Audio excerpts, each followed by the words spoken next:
All right, everyone. John McCain is finally dying for real. Like, for a while there, he was getting treatment for his brain cancer. They had removed a tumor. I guess he was on chemo or something, which explains his extended absence.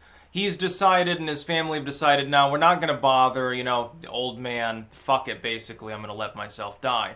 I'm not going to shed any tears about this, nor do I give a fuck. In fact, it actually makes me happy. The only thing that makes me unhappy is that if he's dying, he's not dead yet. Pointed that out on Twitter. He is a warmongering jerk-off. I will not grieve with the family. I will not be sympathetic. That's not going to happen. Here's the thing. A lot of people who used to say, well, John McCain he's a terrorist-sponsoring, warmongering, far-right, evangelical, homophobic hack. That was basically what all these people were saying in 2008. Now all of a sudden they love the dude because he's dying. People do this all the time within the realm of politics stuff. It's like someone's a total scumbag, but then they start dying, and it's they weren't that bad after all. They killed millions of people. Pol Pot wasn't that bad a guy. See, he drew a picture once, and so it's cute. It's like George W. I guarantee, when George W. finally gets towards the end of his life, all of these so-called liberals will be saying, oh, I feel so sorry for the family. He was a cute dude. They don't make him like that anymore. I wish that were the case, definitely. But it'll be like, oh, he painted pictures of dogs and stuff like that. And it's like, at the time, you're like, hey, he's a genocidal war hawk freak. He's a total lunatic who might start a nuclear war. But now in retrospect, they like him. They like the Bushes and they like the McCains of the world because they pretend that they don't like Trump. And I think some of it might be pretense, political theater. Let's assume that it's real, though. Another reason to like Trump, I suppose, because the Bushes are indeed warmongering hacks, and John McCain is right along with them. When Joe Biden comes and says, well, now, John, you've got to defend our republic from this evil Trump, basically, in the wake of Obama and Biden leaving office. It's like, yeah, there's no collusion here between neoliberals and neocons. These people are just a bunch of money-grubbing, greedy, bought-off war hawks that want to kill and maim and destroy everything in their path. That's what John McCain does. He hangs out with literal militants, and he hangs out with regimes that, routinely cut people's heads off and do terrible things, like with the Saudi government. He's an ass. I'm not going to sit there pretending to be sad. And a lot of people, they don't even know anything about McCain. They know he's a senator at most, and that's about it. They know he's the senator. They don't know what state he's from. Some of them probably don't even know what party he's from. A lot of them probably think he's a Democrat at this point, which is not entirely wrong. They don't know anything about the dude. They don't know anything about, attack Iraq, bomb Iran sort of stuff.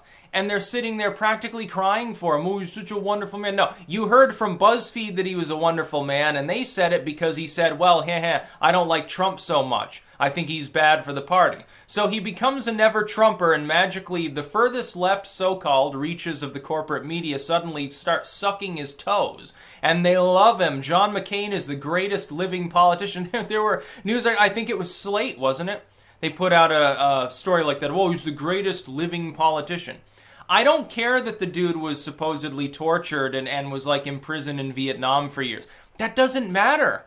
So you'd think he would have learned from that and be more reluctant to send other young men to go off into some foreign theater to be captured and tortured.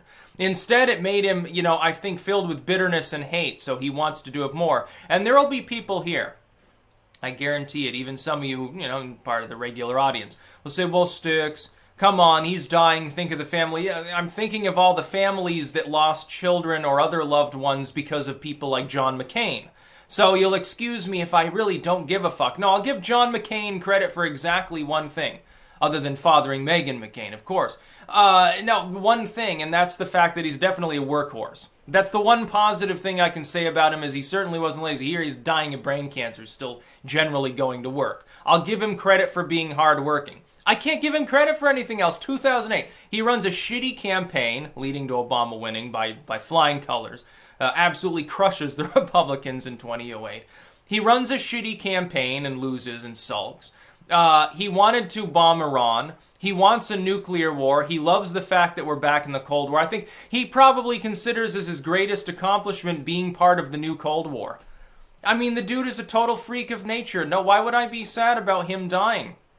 I think that a great villain will be gone the day he's gone.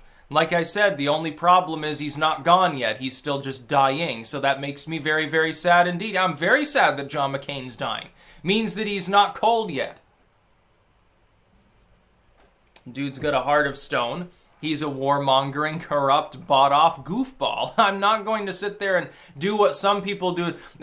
Usually people try to be reverent about someone once they're on their deathbed, even if they were an asshole. They're like, oh, well, you know, it's just sort of a cultural expectation. Like, you don't speak ill of those that are dying.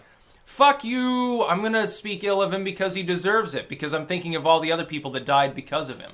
I don't have any respect for John McCain at all, and if that offends people, then they can go watch one of the million videos by inauthentic YouTubers about how, oh, he wasn't that bad a guy. Yeah, we can give him a pass for that time he wanted to invade Iraq and spoke very glowingly of it. We can give him a pass on the fact that he pretends to be like far right, but then he's like hanging out with Hillary. We can give him a pass on the whole bomb Iran thing that sunk his presidential campaign.